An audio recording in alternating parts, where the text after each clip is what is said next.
Turahera mu mwaka w'1999 ubwo Nikuze Liliane uyu nguyu witegura guhura na Murindahabi Irene ku itariki 15 z'ukwezi kwa 8 2026 yabonaga izuba. Bamwe mwumvishe mvuga Nikuze Liliane muri ikanga kubera ko mwamaze kumenya ko yitwa Nishimwe Liliane. Iri ni izina yavukanye Nikuze Liliane riza guhindurwa nyuma. Ibi nabyo turaza kubivugaho. Uyu munyarwandakazi wavukiye mu Rwanda ariko igihe cye kinini cy'ubwangavu akakimara yibereye mu gihugu cy'Ububirigi, ni umwana wa gatanu mu bana batandatu, bivuze ko akurikirana na bucuri wabo. Uyu ni umukobwa utarigeze umenyekana cyangwa se ngavugwe mu bitangazamakuru mbere yuko Murindahabi Irene amwerekana ku mafoto ubwo yamutereraga ivi, ndetse ye banagaragaza ko biyemeza kuzashyingiranwa mu minsi iri imbere. Niba hari ibyo utigeze umenya kuri uyu mukobwa, iki kiganiro ni icyawe. Tugiye kuvuga uko uyu mukobwa yavutse, aho yavukiye nuko yakuze. Tugiye kuvuga uko yisanze mu gihugu cy'Ububirigi ndetse nuko yaje guhura na Irene Murindahabi. Bahaye ikaze mu kiganiro. Nitwe Rick Radu, stay on touch. Aha ni kuri Rwanda Kingdom. Buri mwaka mw'isi yose amagana y'ibihumbi by'ingo ziratandukana. Mu ngo zigera ku gihumbi byibura buri mwaka hasenyukamo 3, nizisigara inyinshi ziba zuzuyemo gucana inyuma kuvuza ubuhuha. Hari ibihumbi byinshi by'ingo aho abagabo nta jambo bafite, basuzugurwa ku rwego rwo hejuru, bahora n'ikimwaro n'ubwoba bw'uko ejo cyangwa ejo bundi abo bashakanye babasiga cyangwa bakabaca inyuma biteye ubwoba. Ibi byose nta kindi kibiri inyuma kitari ibura ry'ibyishimo mu gikorwa cy'abashakanye. Abarenga 1/2 cy'abagabo bakozaho batera BP iteye ubwoba mu masegonda hafi ya nayo ubushobozi bwabo bwose buba burangiye. Abandi benshi bagira ikibazo cyo kubura ubushake, bakagira ikibazo cy'inanga zabo zacitse amazi, abandi bagaterwa ipfunwe n'ingano ntoya cyane y'igitsina cyabo. Ibi bibazo byose abagabo bahura nabyo bikemurirwa gusa muri Humble Kingdom mu buryo bwizewe kandi bwujuje ubuziranenge kandi mu gihe gito gishoboka. Niho hantu honyine haboneka imiti yizewe ku bagabo n'abasore bafite ingano nto y'umubiri wabo, kuko wamenye Humble Kingdom nibimusaba guterura ibyuma imyaka n'imyaka ngo akundagira ibigango. Twe dufite ibinini byihariye bigufasha kuba umusore cyangwa umugabo w'ibigango mu gihe gito gishoboka. Dukorera mu mujyi wa Kigali rwagati downtown mu nyubako ya Chic kuri floor ya 3 muri basement mu muryango nimero AE010C.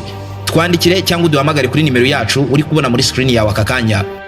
Humble Kingdom Limited, turi isoko y'ibyishimo hagati y'abashakanye. Gusa Murindahabi Irene yaje gutungura abanyarwanda ubwo yerekanaga uyu umukobwa utari usanzwe uzwi mu bwamamare nyarwanda. Abanyarwanda benshi bashimishijwe n'imyambarire ye, imiterere ye, ndetse babwira Murindahabi Irene bati congratulations. Nubwo ibyo byose abafana cyangwa se abakunzi ba Irene babikoraga, ariko mu by'ukuri nta numwe wari ufite amakuru ahagije kuri uyu mukobwa, ndetse yewe na n'ubu ngubu amakuru ahagije kuri we mugiye kuyamenyera kuri Rwanda Kingdom. Mu mwaka w'1999 nibwo umugore n'umugabo bari batuye mu karere ka Muhanga mu murenge wa Nyamabuye mu kagari ka Gahogo ho mu mudugudu wa Kamazuru babyaye umwana wa gatanu, umwana w'umukobwa. Uyu mwana w'umukobwa yavukanye umugisha cyane ko yavukiye hafi ya Kiliziya ya Kabgayi, ni mu cyahoze ari Gitarama. Mama wa Liliane yitwaga Maria, Imana imuhiruko ridashira, kuko nyuma y'igihe gito Liliane avutse uyu mubyeyi yaje kwitaba Imana. Iki gihe ntago yabanaga na papa wa Liliane. Nikuze Liliane yatangiye amashuri y'abanza ku rwunge rw'amashuri rwa Kabgayi B, ahangaha ni mu mujyi w'Imuhanga murahazi neza. Yagerageje kwiga nk'abandi banyeshuri bose maze aza kurangiza amashuri abanza kuri iri shuri twarivuze ni GS Kabgayi B.